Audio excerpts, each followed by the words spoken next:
This wall isn't hand-painted. This wave was generated by a physics engine, not an artist. And that room behind the glass, it doesn't exist. Assassin's Creed Black Flag Resynced sold 3.5 million copies in 2 weeks, and very few of those players know how this world was made. Today, we're breaking down the real materials and rendering tech behind it, straight from the artists and engineers who built it. Quick context before we dive in, because it matters for what we're about to see. Black Flag Resynced launched July 9, 2026, led by Ubisoft Singapore, with texture and art teams contributing from Bordeaux, India, Chengdu, and the Philippines, and much more. It's a simple remake of the 2013 original, rebuilt from scratch on the latest version of the Anvil engine. Reviews are sitting around 84 on Metacritic and OpenCritic, the best reviewed Assassin's Creed game since the original Black Flag itself. But here's what most players scrolling past the trailers never see. The actual artists who build this world post their work publicly. Texture breakdowns, shader deep dives, the works. So instead of guessing how any of this was made, we can just look at what the people who built it showed us. Let's start with the materials. This is Havana, one of the game's biggest hubs, and what you're looking at is material blending using vertex painting.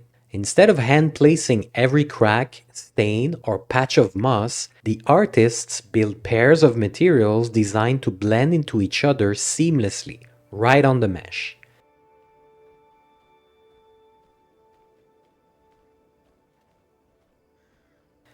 That's the trick behind why nothing in this game looks copy-pasted.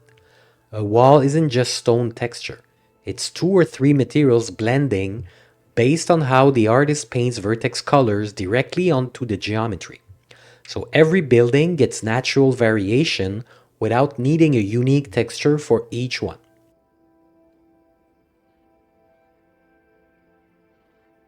Same technique gets pushed even further on the cathedrals.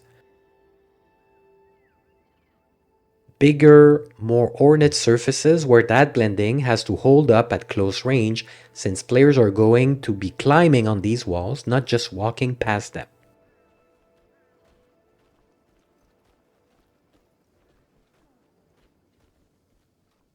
Then there's the forts. In the original Black Flag, the forts were fine, functional. Here, the direction was explicit. Make them feel sturdier, more imposing, structures that actually look like they could survive a broadside. You can see it in the texture work. Heavier stone, deeper weathering, a real sense of mass. This is one of those cases where a remaster isn't just upscaling the resolution of textures. It's a genuine reinterpretation of how a location should feel. And underneath all that are the generic materials, the unglamorous ones that never get called out, but that show up everywhere. Every wall, every rooftop, every alley is built from a shared library like this, layered with damage, dirt, leaks, and U-shifts, so the same base material can read as a dozen different surfaces depending on where it's placed. This is the part of environment art nobody notices, which is exactly the point. Now, the ships. Let's be honest, this is why most of us love Black Flag in the first place. These are trim sheets, strips of texture designed to wrap around beveled edges and hull details using a universal layout, so the team could swap materials in and out without rebuilding the UVs every time. It's a smart, efficient way to give every ship a distinct look without a ton of unique textures. There's also a clever trick for battle damage. Instead of modeling unique destruction for every ship, they use mesh decals, all baked onto a single shared texture atlas. Here we can notice the use of a baked bevel trim sheet, which is something we have explored already on The Last of Us production. You can watch the full video that explains this technique further right here. And for the record, all of this was built in Substance 3D Designer and Photoshop, then rendered through Ubisoft in-house engine Anvil. This one's a personal favorite because of the pipeline behind it. For the stone walls, The artist specifically avoided the easy route, procedural tiling straight out of Substance Designer, because it tends to look a little too perfect, too repetitive. Instead, they built a full custom pipeline through Houdini, generating the wall meshes procedurally, running a physics simulation to arrange the stones naturally, like they'd actually been stacked by hand, and only then bringing it back into Substance Designer for the final texture pass. The result is a wall that looks irregular in exactly the way a real 18th century stone wall would be irregular, thanks to the simulation done in Houdini. And behind a lot of these assets are hand sculpts like these. High detail forms used as the source for baking normal maps and surface detail down onto the final game res assets. This is why most materials in this game look this good. Okay, so that was for the materials. But materials are only half the story. None of this looks right without the rendering tech underneath. So let's talk shaders, starting with one of the smartest tricks in the whole game. Many of those concepts will be part of my upcoming course that will focus on shaders. More information on that soon. If you're learning from these videos but are still struggling to put everything together into a full environment, that's exactly why I built my full course. You'll build the entire scene step by step in real time, understanding composition, scale, materials, and lighting, so you can apply the same process to your own worlds. These environments were created by students using the same workflow you will learn here. It's designed for artists who already know the basics and want to create a professional portfolio work, not just isolated studies. This isn't about learning tools, it's about learning how professionals build environments. If that's where you're trying to get to, you can check the link in the description. This is the fake interior shader, and it's a very clever trick. Here's the problem it solves. Modeling a fully detailed interior behind every single window in a dense city like Havana would be insanely expensive. Thousands of rooms nobody will ever actually walk into. So instead, this shader fakes it. It works on two UV channels at once.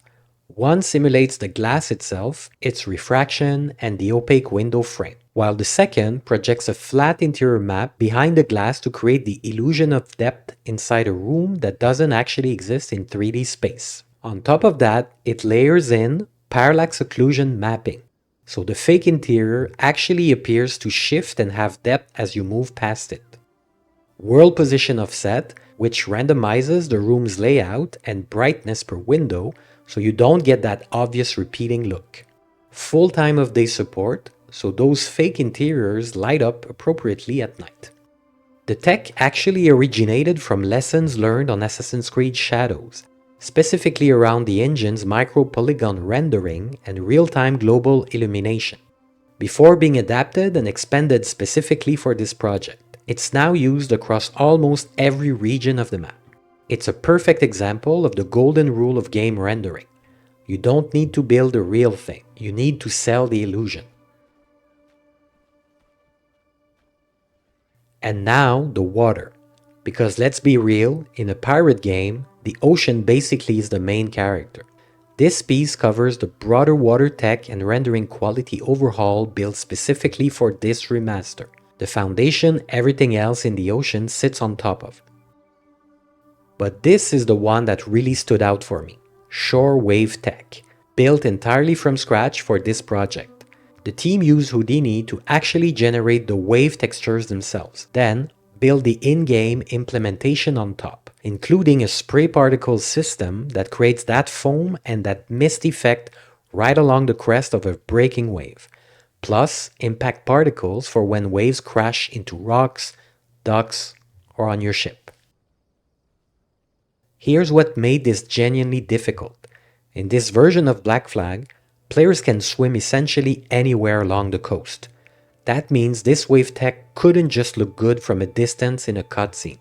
It had to hold up to a full scrutiny at water level, in real time, in every weather condition, while still hitting strict performance targets. That's the reality of tech art.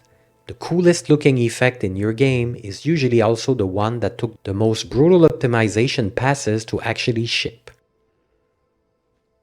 Now a word on the channel's partner, Bundle Foundry. You can get several tutorials for a very good price here. Many bundles are added each month. Several bundles just launched. You want to check this out. Check out the price also. This is great value. This is a great opportunity to level up your skills at a great price. Links to the bundles will be in the description. So that's the breakdown. From vertex painted city walls to Houdini simulated stone to a shader that fakes entire rooms behind glass to shore waves built for a game that's already sold millions of copies and put more concurrent players on this franchise than ever before. None of this comes from a marketing trailer. Every single thing you just saw came straight from the artist's own portfolio. The actual people who sat in Substance Designer, Houdini, and Anvil and built the world you've probably already been sailing around in. If you want to see the full resolution breakdowns, every artist ArtStation page is linked in the description. Go give them a like and follow them.